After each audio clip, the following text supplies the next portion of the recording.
लगाने आया कैसे भाई मेरा कैसे भाई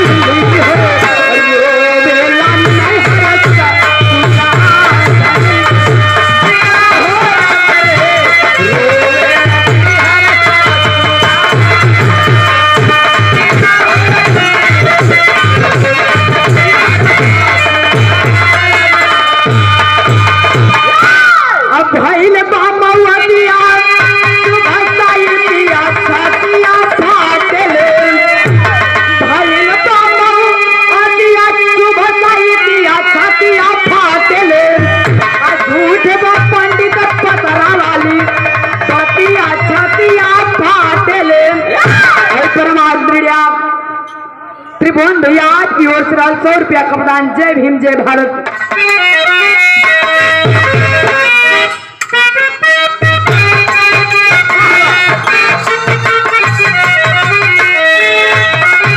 अगर पंडित का पतरा ये करत हो, अगर पंडित का पतरा ये कर रहा है, कत्ल करवा रहा है, एक्सीडेंट करवा रहा है, लेकिन मैं बताती हूँ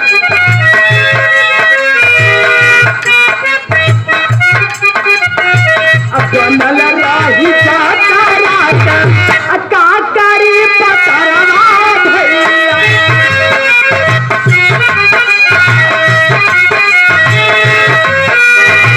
पानी पानी हया चूल्ही सीधी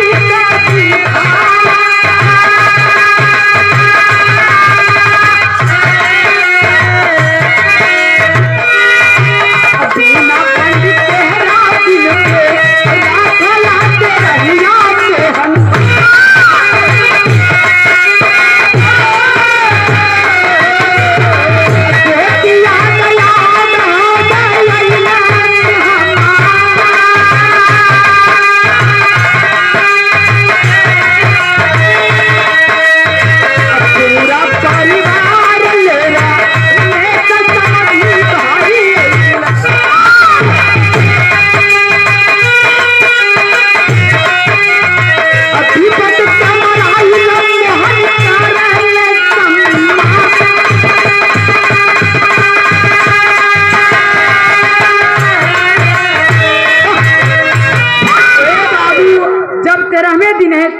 तेरही मोहन यादव रखते हैं।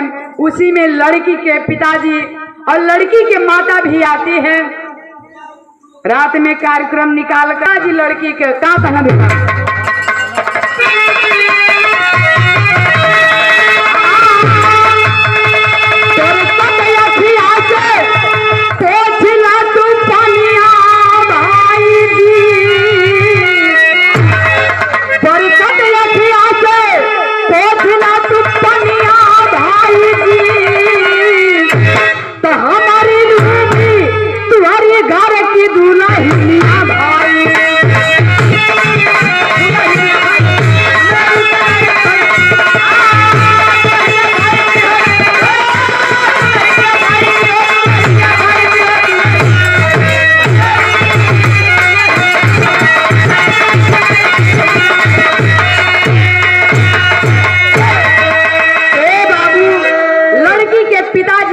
यादव ने कहा क्या रो रहे हैं? आपके आंसू पोंछने वाली तो मैं लेकर के आया हूँ, मैं संग लेके आया हूँ। वाह, एक लड़की गई उसी की जुड़वा तो है ना, इससे मैं शादी करवा दे रहा हूँ आपके बेटे का।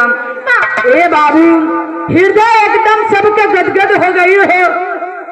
बोले मोहन यादव अब अगर मैं पंडित के पास जाऊंगा तो बोलेगा दो तुम्हारे घर में मौत हुई है, दो जनाजा निकला है। अभी 6 महीने साल भर बाद शादी हो सकती है, उसके बीच नहीं शादी कर सकते। इससे अच्छा क्या है अपने में हम लोग शादी कर लेते हैं। देख लीजिए कितना बड़ा कलेजा किए। वहीं पे तेरही बीती, उसके कल भर शादी हो गई दोनों लोग की। अब मन की लगनिया सुबह भई शादी, अब पंडित वाला पतारा करवलत बारा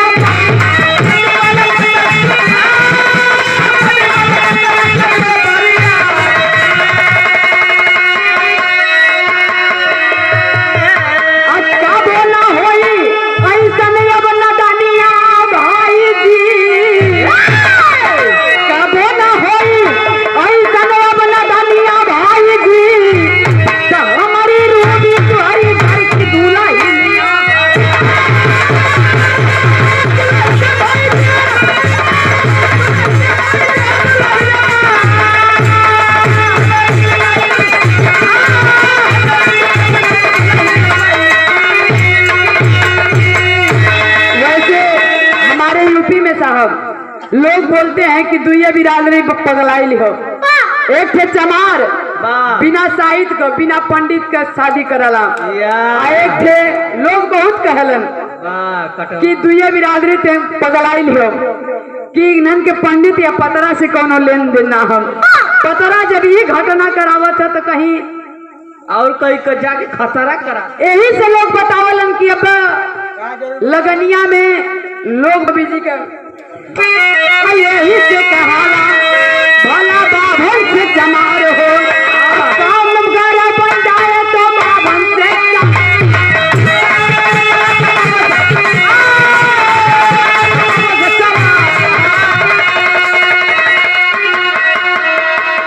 यही से कहाला भला साहित्य से सुधार हो, काम घर बन जाए तो बाभन से जमार।